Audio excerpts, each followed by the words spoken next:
Engaging.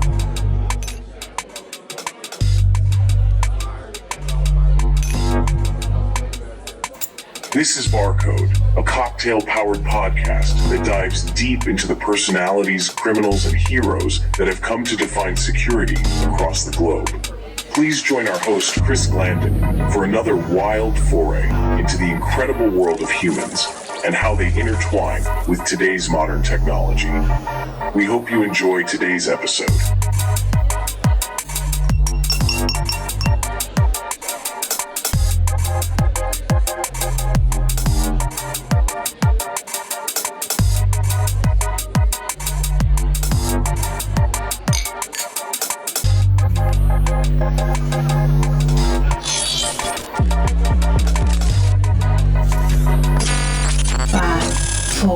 Three, two, one. Activate. Welcome to BarCode. I'm your host, Chris Glanden, and today my guest is Kevin Johnson, an OG with a long history in the IT field, including system administration, network architecture, and application development. He's been involved in building IR and forensic teams, architecting security solutions for large enterprises, and penetration testing everything from government agencies to Fortune 100 companies. He's the CEO of Secure Ideas, a security testing and training firm, and a global board member of OWASP. In addition, Kevin is also an IANS faculty member, former SANS instructor, open source contributor, and frequent keynote speaker who's helped define the field of ethical hacking and web app security. Kevin, thanks so much for stopping by BarCode. I always laugh when thank you very much. By the way, but let me be clear. Thank you very much for that introduction. It was amazing. It's awesome. I really appreciate being here. I always laugh when I hear my own bio because I have to live up to that now. You already have, though. You already have lived up to it. No, I get it. I get a kick out of it. By the way, just full disclosure, I am no longer an OWASP board member. I resigned in January.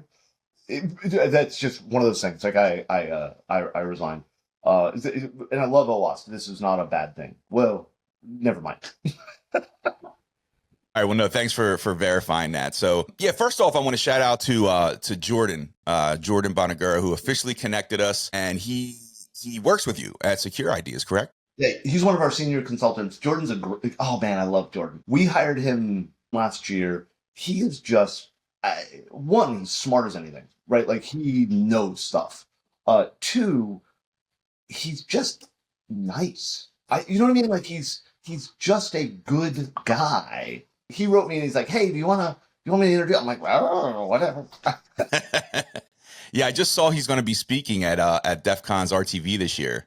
Yeah, he got selected to be on the Red Team Village, one of the speaker slots at the Red Team Village. I don't remember the talk he's given, but yeah, oh man, if you won the Red Team Village is fucking awesome, right? Like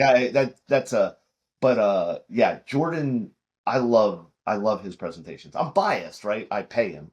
But no, man, I just met him for the first time at HackSpaceCon. Well, okay, and, it was there not because I know he was at HackSpaceCon. He was at Layer 8.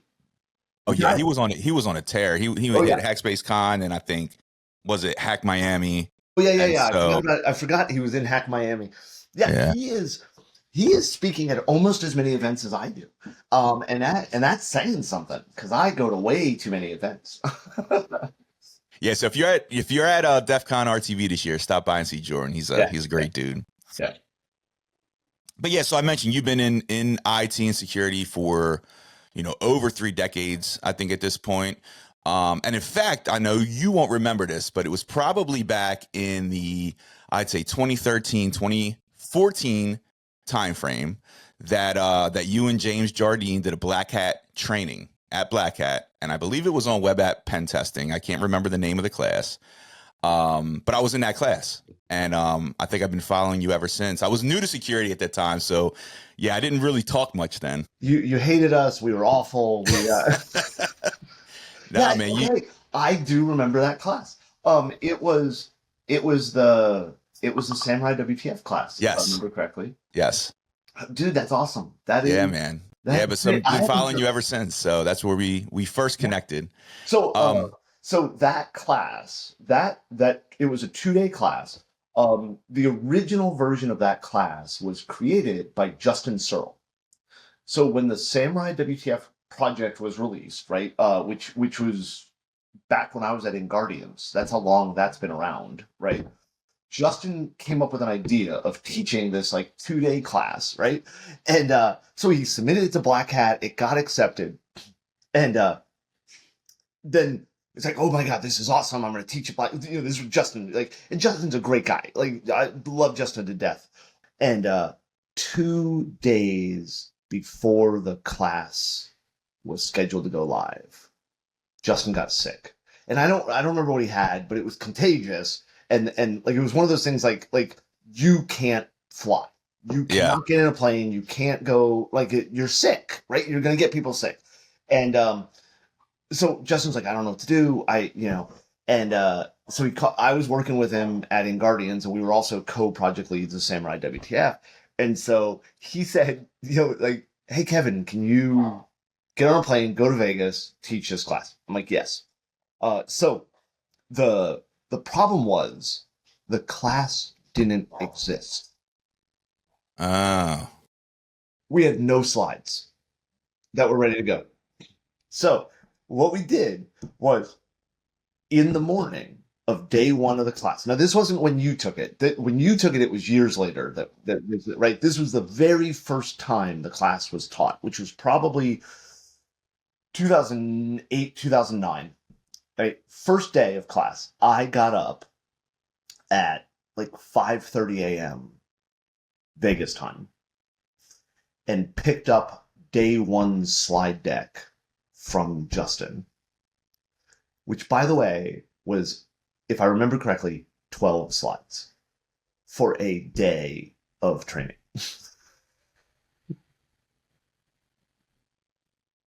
I then taught the most hands-on class you'll ever take. Because it was 12 slides. Yeah. Taught all day, right? Finished the day, grabbed some dinner, got on a call with Justin, who, by the way, is sick as hell, right? Like he's dying, basically, right? And gave him feedback, like, okay, man, this is what happened, this is what's going on. And the next morning, got up at 5:30 in the morning, got the second day of slides from Justin, which I think were 10 slides the second day. And then taught an entire day, which, by the way, was the second most hands-on day of training you ever had. Yeah. And, yeah. And we matured the course quite a bit. Yeah, you did. When you ran it. Because the time I took it, it was very hands-on. Yeah, I'm a huge believer that if you're teaching technical topics and they aren't hands-on, you're not teaching technical topics. Yeah, no, I agree. Right? Like I can tell you, SQL injection, put a single quote here, but until you dump data, do you really understand it? You know what I mean? Yeah. No, I agree with you, man. So I would love to hear, going back beyond that, how you initially got started in IT and that transition into security. What sort of pulled you in that direction, and how difficult was that transition for you, like, during that point in time? It's a good question. Let me be clear. I'm old. Plain and simple. I turned 52 earlier this year. My path into security is a path. Mine was more difficult and easier at the same time than other people's paths, right? I like to joke around, but it's a serious joke. I'm a middle-aged straight white guy, right? Like, I get all the privilege. Done. So I graduated high school, and I grew up in South Florida, right? Just north. Sorry, people are leaving. So I'm waving at people leaving as we go. I grew up just north of where the IBM XT was created. Okay. So IBM Boca, right? Like, everything. I was poor white trash. No other way to put it, right? But because we grew up in this area where technology was popular, my brother and I have an identical twin brother. He's actually a sales engineer at Zoom. Oh, interesting. Which is kind of funny because it has nothing to do with him. We have a company policy that we won't use Zoom unless we have to. Uh, so, which I just giggle every time it comes up. But Yeah. so I graduated high school, and we knew some technology. I had played around with, 'cause back then you had to program stuff, right? You didn't like, yes, Babbage's was at the mall, but right, like yeah, yep, you're Yep. old, and I know. right, but so I knew BASIC and stuff like that, and Pascal and what have you, and a guy I knew came over to the house one night. He had been riffed from reduction in force. For people who don't know, he'd been riffed from IBM, and him and a couple other guys had started a company. Today we would call it a startup. Back then, it was just a new company. Mm-hmm. Mm-hmm. You got three guys that got a severance package from IBM and put it in and created this company. And I should have known it wasn't going to go well when I took the job, and it was going to be a summer thing, and I was running a bulletin board system for them. I was building their Landtastic network, right? Coax cables with BNC connectors. I can't believe I remember these terms. Uh, I haven't looked at a BNC connector in 30 something years, but doing all that, and I was writing code for them. We were writing code for this project to actually control hardware that controlled the power grid, right? So here is stupid 18-year-old Kevin, right? Basically doing whatever these guys throw at him, right? Like, Mm-hmm. hey, Kevin, install this modem, right? Hey, Kevin, learn assembly. Okay. And I should have known it was going to go bad when, like, a month into being in the job. So it was a full-time job over the summer, and then I was going to go to part-time when I started college. Okay. And about a month in, the company's name changed. Right? Not a good sign. You know what I mean? And did the work, did all this kind of stuff, and then I about a month later they came to me and they said, Kevin, we need you full time. Can you put off starting college? And I had actually started like a week or two before, taking some college classes, and it was like, can you put college on hold? In 6 months, we'll have finished this amazing project, and we will pay your college expenses. Right now, I didn't get any of that in writing because I was a stupid 18-year-old kid, and so I like You're just done. like, deal. Yeah, whoop, sign me up. And and of course, I also didn't drop out of college. I just stopped going. Mm-hmm. Right? Like, no problem. Yeah, No yeah. big deal. And they went out of business about 3 months later. um, and so I just, I picked up a little bit here, a little bit there. Mm-hmm. I learned how to do this. I would do that, and I did a lot of admin work. I did a lot of development, project work. I started getting jobs. I got a job at American Express as a contractor for Y2K. Then I joined Alamo as one of their lead developers for their rental system, the Nice. web-based rental system. Just and bluntly, looking back over a career that spans at this point 34, almost 35 years. God, I'm old.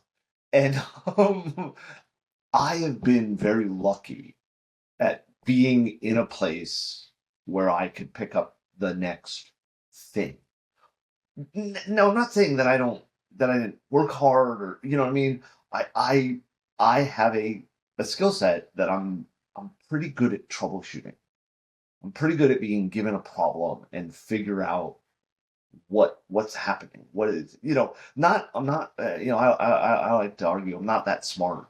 I'm just good, right? And so I've played around with a bunch of stuff. So I was doing administration and development, and we don't talk about it a lot. But yeah, when I was a teenager, I might have gotten involved in some phone phreaking, and hypothetically, of course, stuff like that, red boxes and what have you.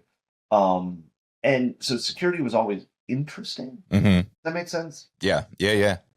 And so I won't claim that I was security aware and I was so good. And sometime in about 2003, 2004, I was reading an O'Reilly book. Snort and other IDS tools or something like that. Hmm. And I'm reading the book, and I found an error in an O'Reilly book, right? Or so I thought. And it was about a project called Acid, which was the web interface for Snort, and it was created by this guy Roman Danilau. I don't know why I remember that, but I do. And the book said, even though this hasn't been updated in 2 years or something like that, it's still the most popular, blah, blah, blah. And I'm like, that's an error, because there's no way I'm running software that hasn't been updated in a year or two, and I don't know. Right?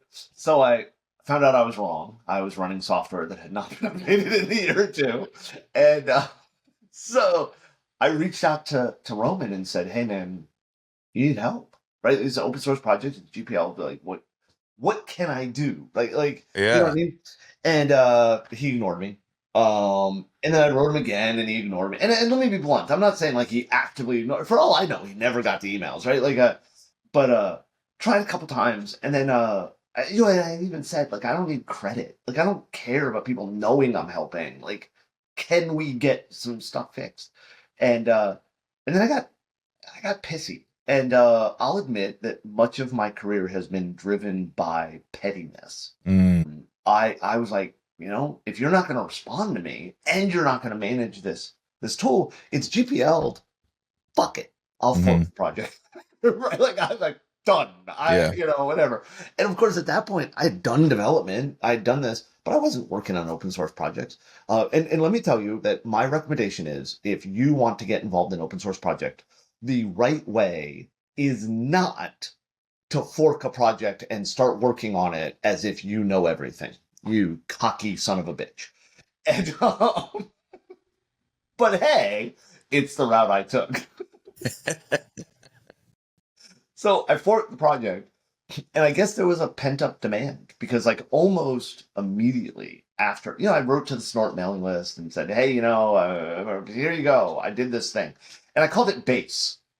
And in the grand history of nerdom, I created an acronym that I thought was funny, and then figured out what it stood for, right? Like, so acid, base, chemicals, right? And so I literally came up with the acronym, and then it was like, okay, basic analysis and security engine. That's it. That's absolutely nice. That's a good one. Yeah. So I forked the project and did that. And honestly, I think that led to the rest of it, right? So time I was working at Blue Cross of Florida, got involved in stuff there. I was trying to get into security, and the jump into security was actually pretty hard. And I will be blunt, I made it harder than it should have been, because, and I rant about this all the time, we as InfoSec people, damn it, we're right. You know what I mean? Like that, yeah. The attitude, right? Like, that's insecure. That was me, right? I was the guy that went into meetings and said, are you all stupid? Why are we doing this? Right? Like, you can't possibly do that. Yeah. Like this. You walk in knowing that there's a problem. Right. And that's bad. Like, for the people listening, I assume you have millions of listeners. I'm not telling you to be that way. I'm telling you, don't be me. Right? Like, I had no understanding of business risk. I had no understanding of what risk acceptance was. It was just, that's wrong. Don't do that. What are you thinking? And so I was that InfoSec roadblock, and I wasn't even in InfoSec. Like, it's funny. I went to an event last night that was here in the Jacksonville area, and the speaker was actually one of the developers I worked with at Blue Cross 20-something years ago. No way. And it got me thinking about what an asshole I was about InfoSec, right? Like, and I want to be clear, he didn't, to his credit, he did not go, hey, Kevin, you were an asshole. Right? But it really got me thinking about, like, how different my perspective is now to what it was then. And because I was so, I'll be nice and say I was abrasive. Right? It was the security team at Blue Cross, while they would work with me and we would talk about things, we would discuss things, I kept trying to get transferred into their team And I am sure in hindsight that there was no way in hell they were accepting me on the team because I was scorched earth, right? Like I was if you're not going to do it this way, you're stupid. No way to, this is wrong, which is not the way to work in corporate America, right? It's not the way to work as a consultant. And so I tried.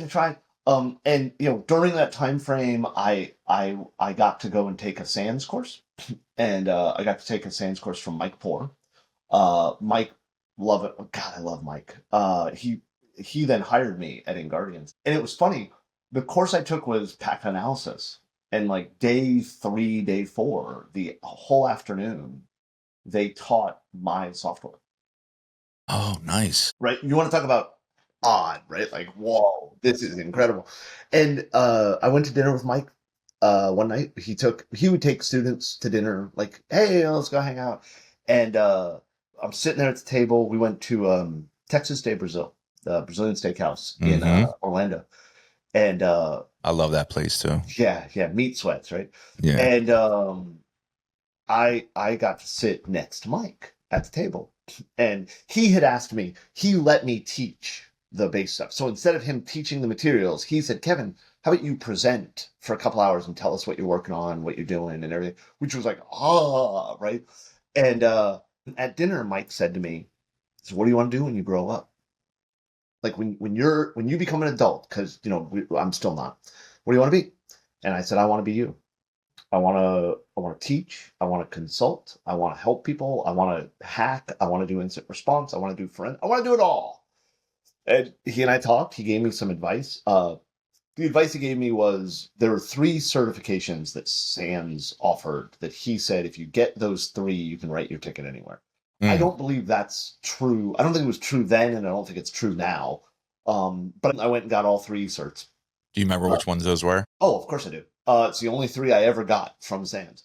So it was GCIA, which is the GAC Certified Intrusion Analyst, so 503. The GCIH, which is the GX Certified Incident Handler, 504.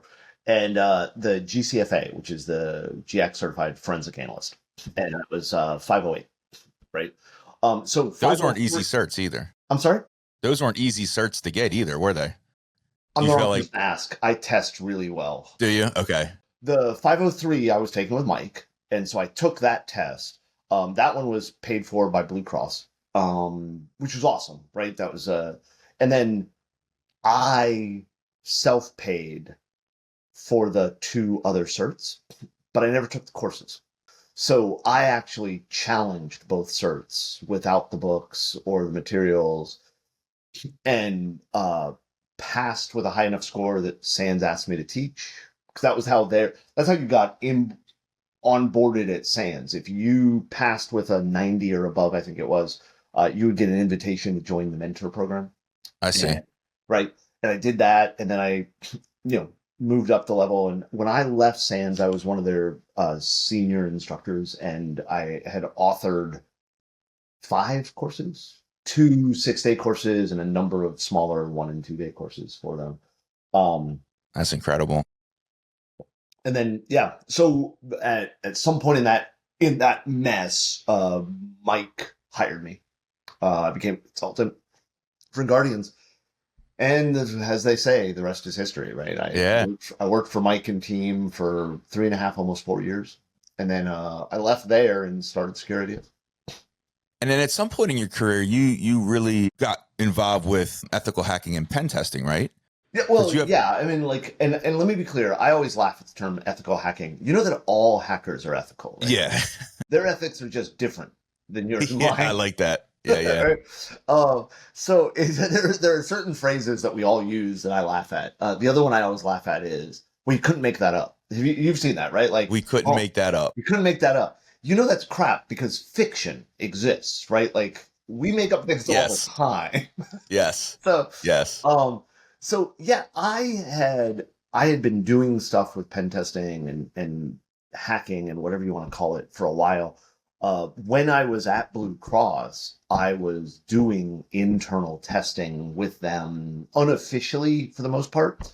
At one point, they had hired a pen test company to come in and do the pen test. And the week before, there was a good friend of mine worked there, still does, James Fields. There are people in your life that you admire and look up to and respect because of how incredible they are as a person, as a intelligence, knowledge, everything else like that. And then sometimes you then become friends with them. And James is one of those people. James Fields is one of the smartest people I've ever worked with. And if you ask him, he'll tell you that he's not, right? He's also one of the humblest people.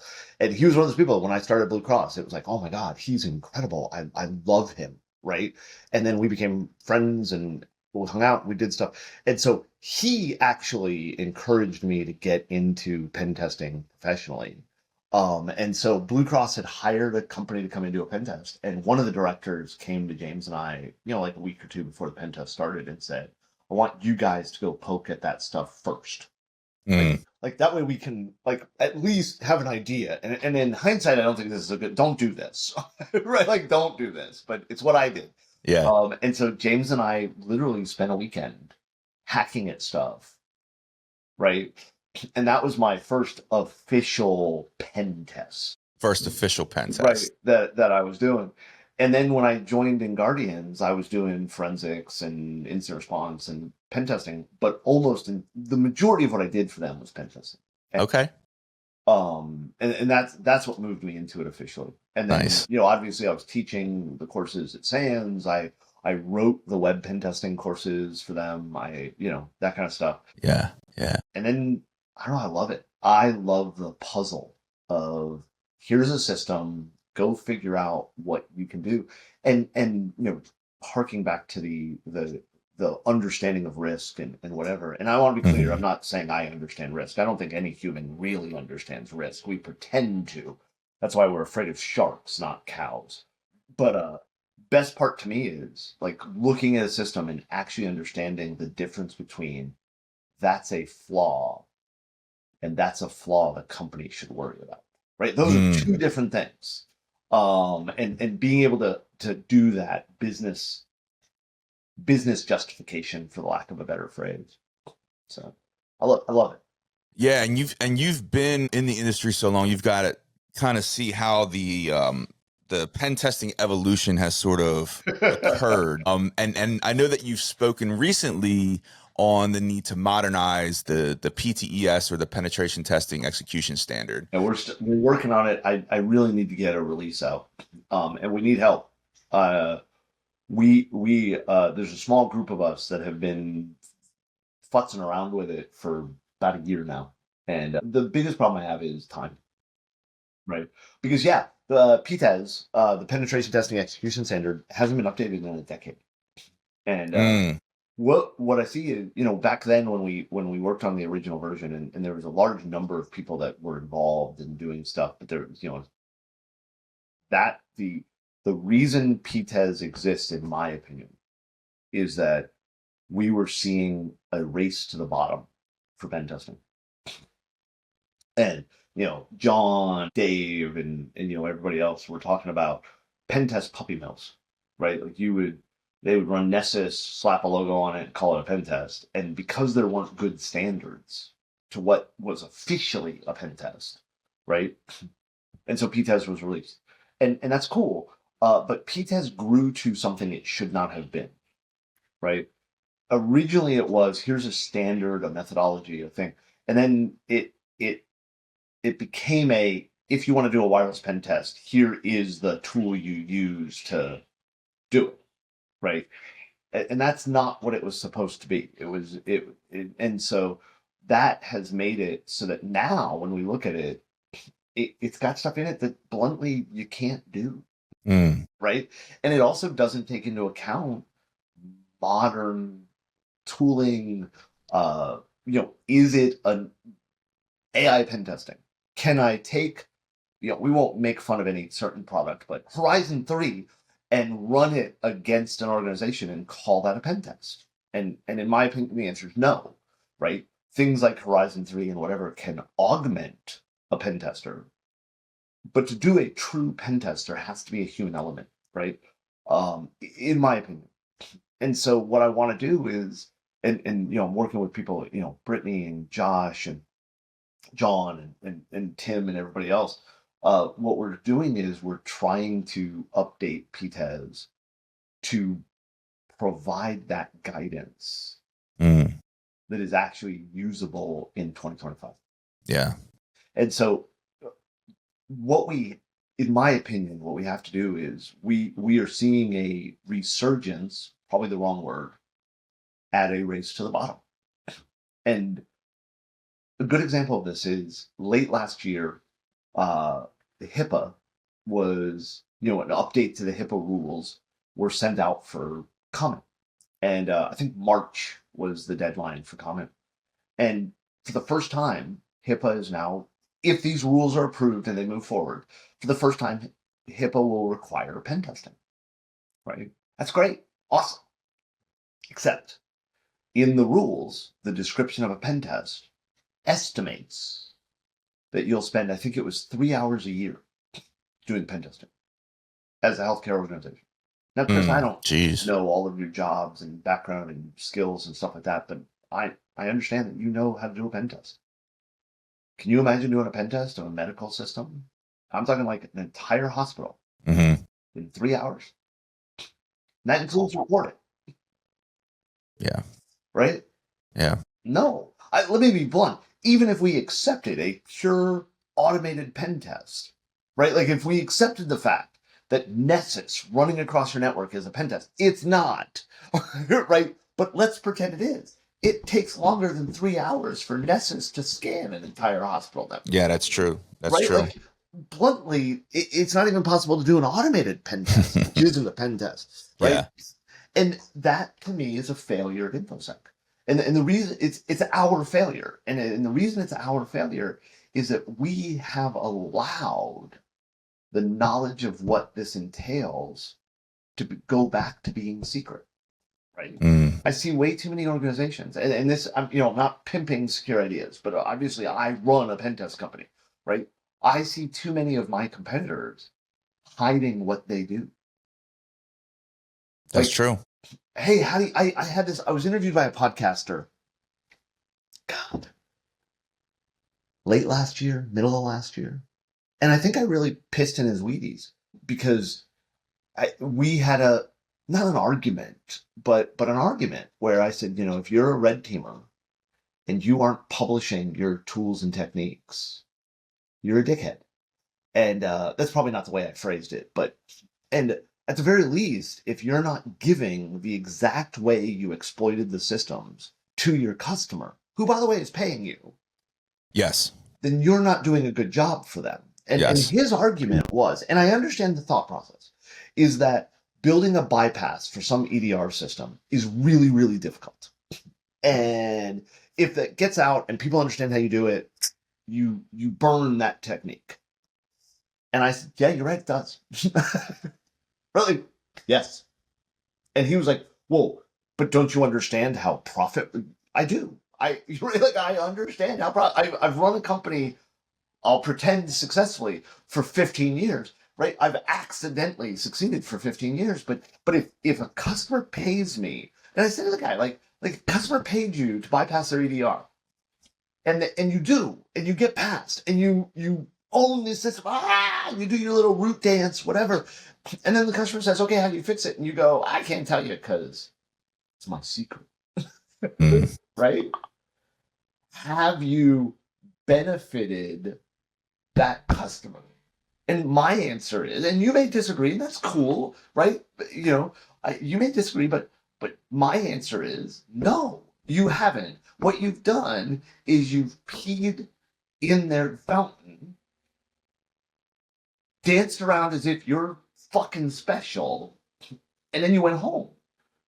You did not move the needle because you and I both know, and I'm sorry, I'm getting ranty. No, you're good. No, I agree with you. I appreciate that. But you and I both know, right, that our job is not to hack shit. Our job is to help organizations do better. Exactly. do that, we hack shit. Luckily, that's the fun thing we get to do, right? Like we have this great job that we get. Like, oh man, like there aren't many jobs that the story is I had a 30-foot ladder on the second floor of a building to break into the bank, right? Like that is not a normal story. That is one of my stories, right? Like you know what I mean? Like we get to do this cool shit, but the moral contract is we get to do the cool shit and then tell people how we did it so they can fix the problems, right? And we as an industry, God, I'm so pissy. Sorry, I feel like you poked my rant button, right? We as an industry have gone to this path where we're like, no, man, we're wizards. We're up in our fucking towers, and we get to do this cool magic shit. Yeah. I don't bless you to know how to do it. And Yeah. my answer is, fuck you. Yeah. We should be publishing this stuff. We should be talking. And by the way, I do, right? Like if you look, I like up to it, including you can go to the Security's website. And again, not pimping us. I believe we're the best pen test firm in the world, but I'm slightly biased, right? I had somebody ask me, I get this question a lot. Like, how do I know my pen testers are good? And I'm like, oh, it's really simple. Look at the contract. Does it say secure ideas at the top? But if it doesn't, they're not. No, that's not true. As a matter of fact, we have a page on our website. Here are the 7 pen test companies we recommend that are not us. Right? Like if you're not going to hire us, here's the 7 we think you should go hire. And by the way, I'm working on updating that article right now because I want to make sure people get good pen tests, right? And a good pen test is not I got hacked. A good pen test is the pen tester collaborated with me so I could do better. Mm-hmm. Right? Sorry, I'm all over the place. I don't even remember this. No. But I think that's a testament to what you said earlier in terms of just disclosing information, being that trustworthy voice that you're going to share that with them. I'm sure you have. I started to ask a stupid question. There's a phrase that we all talk about, right? And I believe that I am a living example of this phrase. I, as we all do, stand on the shoulders of giants. Yes. Right? Absolutely. I am only able to do the cool shit I do. By the way, I should have asked. Cursing's okay, right? Yes. I feel like you would have mentioned it earlier. No, this is BarCode. You're okay, good. You're free to curse. So I am only able to do the stuff I do because there are people who did things that I leverage, right? I've said it before, right? I'd like to tell you I'm a genius. I'd like to tell you that I'm the smartest person around. Good ideas fall out of my ass as I walk, right? Like whatever. That's not true. You know what I mean? I've got stuff I can do, and that's it. But we all stand on the shoulders of giants. There are people who have built things, right? Like I would not be. I think I made it very clear, right? I would not be here if Roman Danilau hadn't built Acid. If Marty hadn't built Snort, right? That's just 2 examples, right? We can talk about the other amazing people, many of whom aren't as famous as Marty Rush, right? We can talk about the Sherry Davidoffs, the John Sawyers, the Jay Beals, the Larry Pesci's, the whatever names you want to talk about, the people that helped us get to where we are. That's important. But here's the second part of the phrase. And I want to be clear. I don't know if this is really the second part of the phrase or if I made it up one day because I was delirious. But I believe it's true. We stand on the shoulders of giants and are the shoulders others stand upon. Now, that doesn't mean I'm a giant. I don't believe I am, right? I laugh when people say, oh, gee, that just means I was old. Right? Well, I think you're a giant. You don't have to say it, but I think you're a giant. I think that there's many others, including myself, that can, credit you for a lot of their success. Thank you. I appreciate that. But I will throw that back in your face and say, I appreciate that you credit me with your success, but you have to acknowledge that you would not be where you are if you didn't do stuff. And I say That's that's true. important. I have one of, if not my best friend, is Giovanni Cofre. Giovanni is an incredible guy. 17, 18 years ago, he wrote me, and he wrote me because he was going to take my course, and he's going to kick my ass for bringing this up, but he was going to take 542, the web app pen testing course, and he was working at this company, and they paid for the course, and maybe a month before the course was ready to go, he got laid off.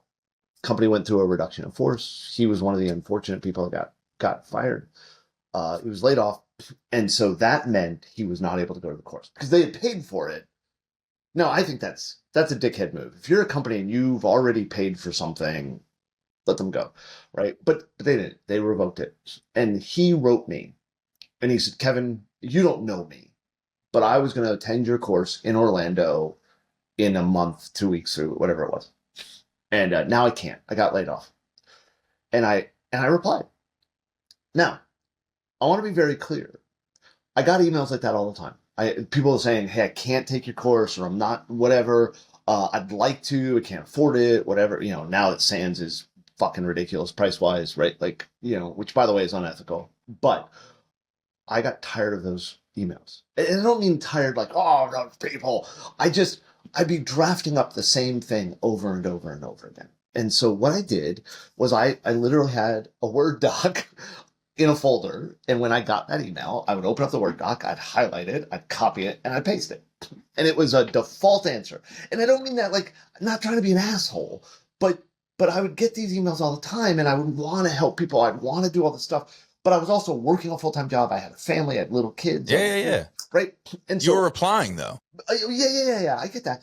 And I would reply with this email that would say, like, dude, I'm really sorry you can't take the class. That sucks. But hey, here's some things you can go do. Here's this link and this tool and that thing and here. And if you got any questions, let me know. And I meant it, right? Like I did mean it. Giovanni would tell everybody, couldn't believe Kevin responded to me. And I always felt bad. And I told him, he knows this, that he was excited he got a response from Kevin. And I felt guilty because he really got a cut and paste. Right? And Giovanni would tell people forever that he got through his career because of Kevin, right? Like, I did this cool thing for him, and he was able to get to where he was. And I always pointed out to him, at one point, I actually counted the number of times I sent out that email. And I had sent out that email like 100 times in a month, right? It had been a busy month, right? And because not to be rude, but SANS has people know SANS instructor. I mean, I don't know another way to put it, right? It sounds conceited, but feels conceited to say. But lots of people reach out to people because, right?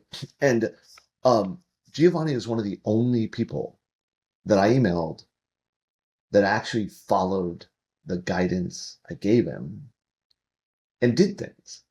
And so he credits me for a lot of his career, but I keep pointing out nothing I did mattered if he didn't take it and run with it. And I'll tell you the same thing, right? I appreciate, I'm not diminishing how much it means to me that you give me credit for something. I appreciate that, man. I really do. Because my life's goal is to have helped people. I want to have made shit better, right? A few years ago, I hit a really, really dark spot. And just let's leave it to say that it was bad. And things happened, and I got therapy, and I'm doing much better now. And I made a comment on some podcast or webinar and something like that about it. And I was overwhelmed by the number of people who wrote me and told me I mattered. Right. And it made me realize how much I've done that I don't realize I've done. And I don't want to demean that. I appreciate that. But you have to acknowledge that you would not be where you are, not because of me, but because you worked your ass off. Look, I've done podcasting before. I'm on a podcast with Tom Eston, who, by the way, he does all the work, so it's easy for me. I just show up and rant about stupid shit he's poked me with. I know how much work you put in to make something like this happen. Fuck, man, take credit for that. You've done amazing, right? And we all need to continue to help. It's a massive thing for me. I appreciate the thought. But really, we are the shoulders. We all are. You are as well. There are people, I don't know who they are. That sounds dumb. You know what I mean? But I guarantee you, there are people who will say, I was inspired by Chris, and now I'm doing this. I was helped by Chris. I was educated by Chris. I was taught by Chris. That exists. Here's the fucked up part. Most of us don't think about telling those people they did that. So if you take nothing else from what I've said today, if you leave listening today, you're millions of listeners. If you leave today, take one thing from me. Think back to your career, your life, and everything else like that, and come up with a list of 10 people that helped you. I made up the number 10. Do 42 for all I care, right? Or we can be middle school boys and say 69. But whatever it is, right? Pick a list of people and reach out to them. Email them, call them, whatever it is, and just say to them, thank you. That's it. Just call them up, make sure they know. Because I'm going to tell you right now, and this is where I say I'm going to get dark. You don't know the impact that simple thank you will have.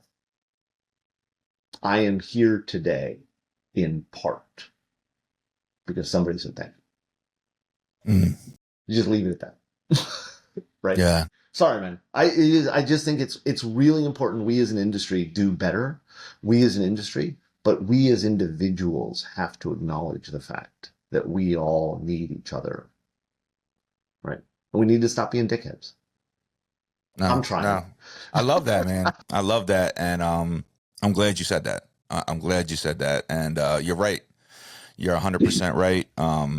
I'm going to do that. I'm going to take that advice and I'm going to do that. Good. Yeah, I do it every once in a while. You'll see me on Twitter or X or whatever the fuck it's called now. Yeah. And I'll just tag people. And there are people out there that are amazing. And there's too many people out there that are amazing that don't realize they are. Well, let's shift real quick. I know we're running low on time, but I want to talk a little bit about your time spent away from the keyboard, and specifically the 501st Legion. And this is something I know that you've been involved with for many, many years. But for those that aren't familiar, would you mind just explaining what that is, and how your passion for it developed?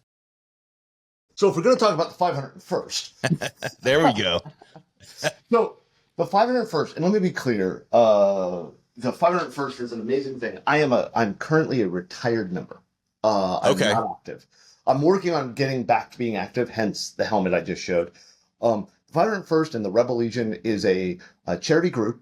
They build screen-accurate Star Wars costumes and then raise money for charity.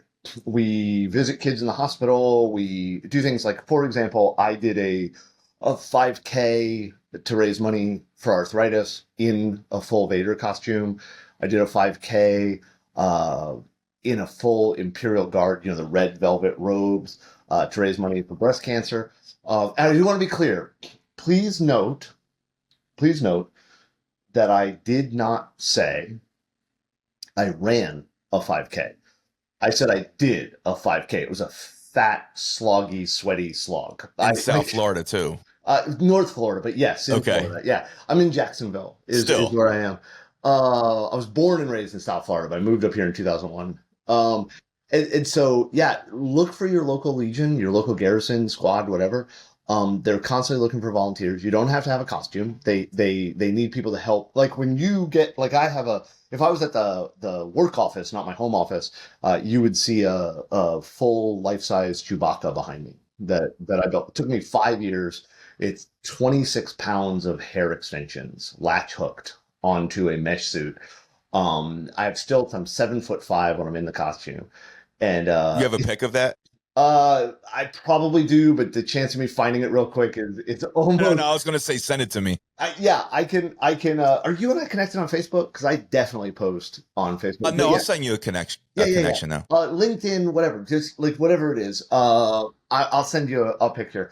I actually got a few of them. But when you're in those costumes, you need help, right? First off, you need help getting dressed, right? Like putting on a 7.5 foot tall costume is not a one person job, right? Like it just plain and simple.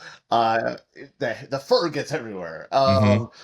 The second, you need people helping as you move through the hospital, you move through the event, whatever it is. You need handlers, is what we call them, and so we're constantly looking for people helping with that kind of stuff. Uh, and by the way, go help the charities, right? Make a Wish needs help. The various children's hospitals need help. We have those problems. So yeah, it's awesome, man. Thanks. Yeah, man. And so being in Florida, I want to reference Star Wars and saying that Oga's Cantina at Galaxy Edge, I thought was a pretty cool bar. Yeah, yeah, it is. It is. And, It is. It is, yeah. And since this is BarCode, I'd like to ask you where the coolest bar or bar type venue that you've ever been to. I mean, I feel bad because if we're talking coolest bar or bar type venue that I've been to, it's Oga's Cantina. Is it? Hands Okay. down, right? Like that's the best one I've been to. But if you're in Jacksonville and you want a good, nice, relaxing, let's have a drink, let's maybe listen to some music, maybe some karaoke, maybe play some pool. There's a bar on San Jose called Muse, Muse. So it's San Jose Boulevard. It's actually pretty close to my house, and my fiance and I go there relatively regularly, right? And hang out. It's a nice hangout. Just relax. No drama, no problems, stuff like that. I recommend. Bartender's pretty good. All right. Well, I just heard last call here. Do you have time for one more? Sure, I got All right. one more. If you decided to open a cybersecurity themed bar, what would the name be, and what would your signature drink be called? Man, I got no idea.